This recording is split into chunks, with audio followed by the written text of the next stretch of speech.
Pemilihan striker timnas Indonesia untuk Asian Cup 2024 cukup mendapatkan perhatian. Shin Tae-yong memilih 3 nama yakni Arhan Kaka, Rafael Struijk, dan Hoki Caraka untuk beroperasi di lini depan. Satu pemain potensial yakni Jens Raven belum mendapatkan kesempatan promosi ke timnas senior. Saat ini dia merupakan pemain andalan di timnas U20 Indonesia dan penampilannya cukup menjanjikan.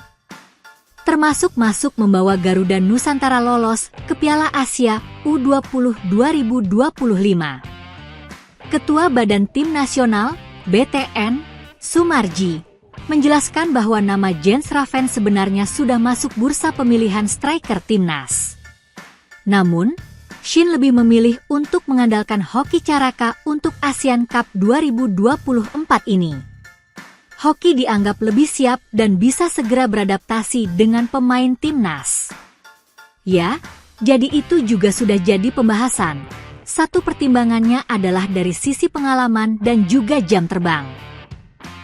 Kaitannya dengan anak-anak yang akan diturunkan di AFF memang sudah dipertimbangkan. Lebih prepare dan lebih yakin mengambil Hoki Caraka, ya kata Sumarji.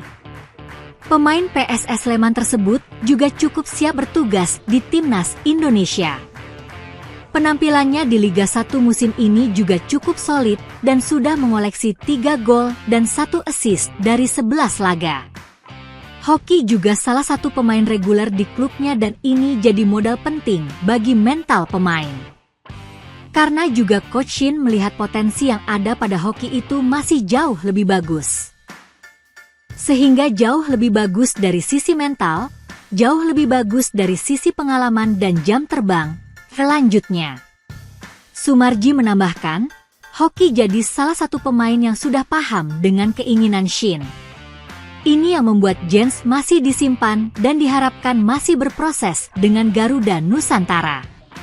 Apalagi, waktu yang ada cukup mepet untuk mempersiapkan tim dan timnas Indonesia banyak diisi pemain baru. Kalau Hoki kan memang sudah terbiasa, satu sudah bergabung dengan timnas kita cukup lama, sama-sama Coach Shin. Terus yang kedua juga jam terbang di klub juga luar biasa, ya cukup, boleh dikatakan cukup bagus. Sehingga dari pertimbangan-pertimbangan itu Coach Shin mengambil Hoki, tutupnya. Peluang timnas Indonesia mendapatkan amunisi baru terbuka lebar. Kali ini datang dari gelandang berbakat Jordi Wehrman yang mengungkapkan telah berdiskusi dengan PSSI soal kemungkinan naturalisasi saat pramusim Agustus 2024. Mantan pemain Feyenoord Rotterdam itu mengungkapkan antusiasmenya untuk memperkuat timnas Indonesia setelah mendapat pendekatan dari PSSI. Namun setelah komunikasi awal tersebut, belum ada tindak lanjut lebih jauh dari Federasi Sepak Bola Indonesia. Saya memang sudah berkomunikasi dengan mereka saat pramusim. Pihak PSSI menanyakan kesiapan saya untuk bergabung dengan timnas Indonesia dan saya menyatakan bersedia sepenuhnya. Ujar gelandang Madura United Jordi Wehrman dikutip Selasa, 3 November 2024. Pemain berusia 24 tahun ini mengakui bahwa sebenarnya PSSI telah melakukan pendekatan sejak 2022. Saat itu, dia direncanakan menjalani proses naturalisasi bersamaan dengan Sandy Walsh dan Jordi Amat. Sayangnya, karena sedang fokus dengan proses transfer dari FC Luzern ke ADO Den Haag, Wehrman tidak bisa memberikan respons yang maksimal.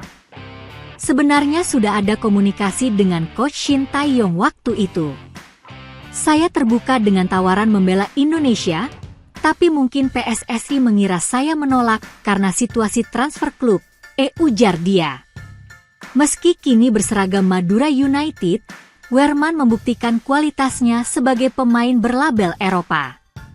Gelandang yang pernah mencatatkan 9 penampilan bersama Feyenoord Rotterdam ini telah menyumbangkan 1 assist di Liga 1 2024 hingga 2025. Berbekal postur tinggi 180 cm dan kemampuan teknik mumpuni, Wehrman dinilai bisa menjadi solusi untuk lini tengah timnas Indonesia. Jika proses naturalisasi dilakukan, Wehrmann berpeluang membela Indonesia saat menghadapi Australia pada pertandingan ke-7 Grup C kualifikasi Piala Dunia 2026, 20 Maret 2025. Kehadirannya diharapkan bisa memberikan dimensi baru dalam permainan tim Garuda, terutama dalam aspek distribusi bola dan pertahanan. Timnas Bahrain akan bertandang ke markas Timnas Indonesia pada 25 Maret 2025 dalam laga leg kedua Grup C putaran ketiga kualifikasi Piala Dunia 2026 zona Asia. Namun jauh sebelum duel Timnas Indonesia versus Bahrain itu digelar, Federasi Sepak Bola Bahrain, BFA, dibuat ketakutan untuk melaksanakan laga tandangnya di Jakarta hingga mengadu ke FIFA dan AFC. Alasannya sepele, BFA mendapatkan serangan siber dari netizen usai Bahrain menahan imbang Timnas Indonesia 2-2 dalam laga yang penuh kontroversial pada 10 Oktober 2024 lalu di kandang mereka. BFA pun langsung merengek ke FIFA dan AFC untuk memindahkan venue pertandingan Timnas Indonesia versus Bahrain ke tempat netral alias di luar tanah air karena mereka merasa tidak akan aman. Sejalan dengan keinginan Asosiasi Sepak Bola Bahrain dalam memastikan keselamatan para anggotanya, terutama anggota tim nasional, asosiasi kami sedang dalam proses menghubungi FIFA dan AFC untuk memberitahu mereka tentang perilaku yang tidak dapat diterima yang telah didapat oleh Asosiasi Sepak Bola Bahrain mulai dari ancaman, kata-kata hinaan dan pencemaran nama baik yang dapat mempengaruhi keselamatan anggota tim nasional saat bertanding di ibu kota Jakarta. Bunyi pernyataan resmi BFA di akun Instagramnya pada Rabu, 16 Oktober 2024 lalu. Asosiasi akan mengajukan permintaan untuk memindahkan pertandingan dari Indonesia untuk menjaga keselamatan tim nasional. Karena ini adalah prioritas utama mereka, terutama karena FIFA dan AFC sangat memperhatikan keselamatan tim yang berpartisipasi dalam kompetisi mereka, tambahnya. Rencananya, laga Timnas Indonesia versus Bahrain akan digelar Jakarta dan kemungkinan besar di Stadion Utama Gelora Bung Karno, SUGBK. Menanggapi rengekan BFA di atas, Menteri Pemuda dan Olahraga, Menpora, Dito Aryo Tejo memastikan bahwa FIFA akan menggelar laga antara Timnas Indonesia versus Bahrain tetap di Jakarta. Dito menegaskan bahwa PSSI bersama pemerintah telah menjamin keamanan bagi tim Bahrain selama kehadirannya di Indonesia. Kami sudah berkoordinasi dengan Ketua Umum PSSI dan memastikan keamanan tim Bahrain saat berada di Indonesia. Tidak ada ancaman yang membahayakan mereka selama bertanding di sini, kata Dito usai dilantik sebagai Menpora dalam Kabinet Merah Putih di Istana Negara, Senin, 21 Oktober 2024 lalu. Kami pastikan situasi di Indonesia aman. Tidak ada potensi ancaman yang membahayakan keselamatan tim Bahrain saat bertanding. Semua pihak harus fokus pada pertandingan, tambahnya.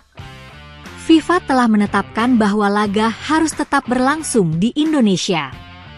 Jika Bahrain tidak hadir, maka Indonesia dinyatakan menang WO, walkover, katanya lagi.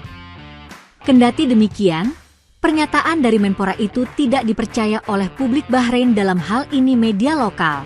GDN online yang tidak mengakui venue pertandingan nanti akan digelar di Jakarta. Alasannya, mereka menilai belum ada pernyataan resmi dari FIFA maupun AFC terkait venue pertandingan tersebut.